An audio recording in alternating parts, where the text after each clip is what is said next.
So some of the things that we did right, lessons learned, requirements capture again, make sure you clearly define your requirements right up front. Do an RFP process. There's nothing that can hurt you about it. You're certainly going to bring some vendors to the table that you may not have thought when you throw out an RFP out there. Go through that extensive selection process, and that RFP will be very educational for you as well as the implementer and whatever solution you end up choosing. You're going to learn a lot about just by doing an RFP. Make the right solution partnerships.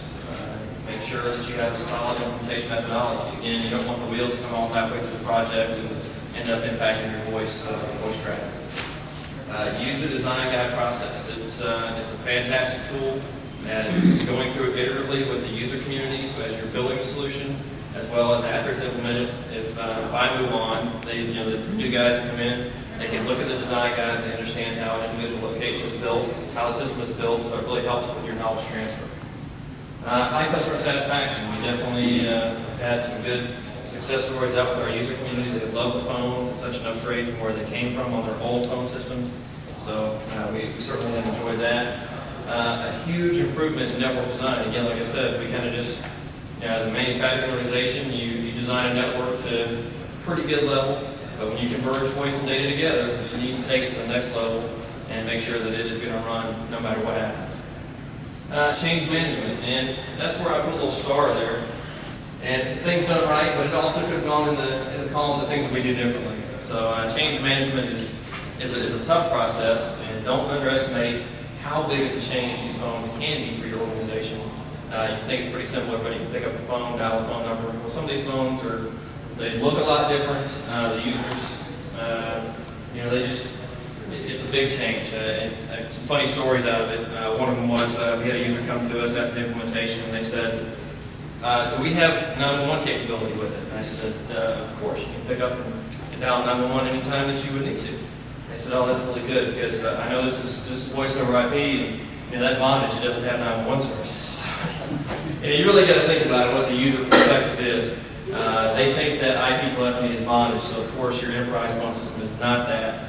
Make sure that you manage those expectations, that they have an understanding of it. Another funny little story was that in one of our implementations and go lives, they had some PCs that ended up getting a virus through a pushed package. It was an update that got flagged on our antivirus program as that package is actually being a virus. It wasn't a virus, but just because it was the same time going through a go live, the user said the phone system gave my PC a virus. So again, manage your user expectations.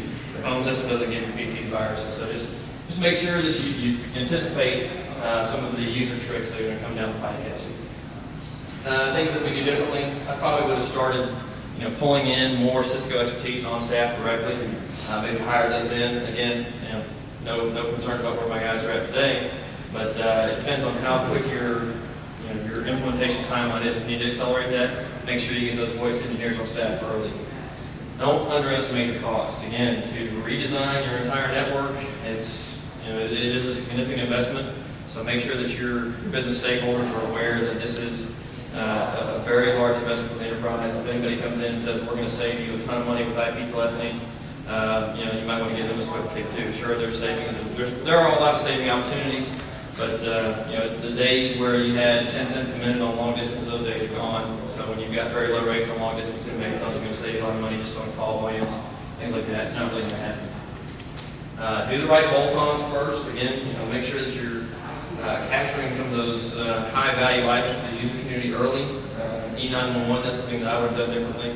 I would have made sure that anytime a 911 call goes out, I know exactly which port on the switch it came from, because you end up with a lot of folks that just seem to dial 911, and it is a global system as well, so you're getting a lot more visibility in that you never had before. And things like adding value in the interactive application really adds a lot of value to the organization, so make sure you're looking at those things. Create a documentation repository, again, that knowledge transfer. If you've got a SharePoint site, or even just a share where you can put all that content out there and share it with your engineers, make sure you've got that, because that'll really help you move forward. And the last one, don't forget the headsets. I mean, it seems like something so simple, but believe me, it's a big gotcha.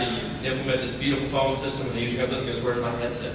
I forgot it. So don't forget the headsets. That one's almost no brainer. So the things to leave you with on things to consider here, again, clearly define what you're going to do. Make sure that you identify that for success. Execute the proper relationships with your key vendors. Again, you want to make sure you got the right providers, the right bars, you've got the right business stakeholders engaged, because those are the guys that are paying for it. And then you want to make sure that you have power users, because those guys are going to help you. You can't be in all places at all times. If you educate your power users right, and they've got local people they can go to and talk to, and you get more value out of your phone system. A little bit of a change here on the last piece, something to think about. A lot of you are probably engineers and propeller heads, so you know what the OSI model is, a 7-layer stack, traditional 7 layers. You learn it in school, you learn it in networking classes, and then you kind of forget about it. But the reality is you use it every day. There's kind of been an update to it by a gentleman, and Mr. Pierce said, I think it's a 10-layer stack now. And the reason is he's adding all these top layers, marketing, finance, and politics layer. And I won't read these blurbs to you, but what the impact is that all that technology on the bottom side doesn't mean anything if you don't take into account the marketing, the finance, and the politics. So you get the best solution in the world, and politically, that the president says we're doing a buy, it doesn't matter. You're not going to get a Cisco solution. So don't forget those things when you really need to sell the solution to the organization. If you need to be the key enabler of it, don't forget the politics and how to market it properly, and then how to actually purchase it properly. So that really concludes my presentation. If you've got any questions, certainly can field them now. I enjoy talking to you guys. Any questions? How much extra load did using the wireless phones put on your wireless network? Did you have to increase your access point counts at all? We actually had to go through and do a complete redesign on our wireless network to support it properly. So when you go in and add a new VLAN structure to it, it does add some overhead, and there are some very distinct caveats with the number of wireless phones that the access points will handle. If you're in a controller-based environment, it's a lot easier to manage. But yeah, overall, I mean, we definitely tried to manage that right out of the gates, so that's certainly a good point to make sure that when you say, hey guys, we've got wireless phones, they don't want to purchase 150 of them because you can bring your wireless network to its needs in short order. They love them. They do Yeah, love them. yeah, they are a nice device. Yeah.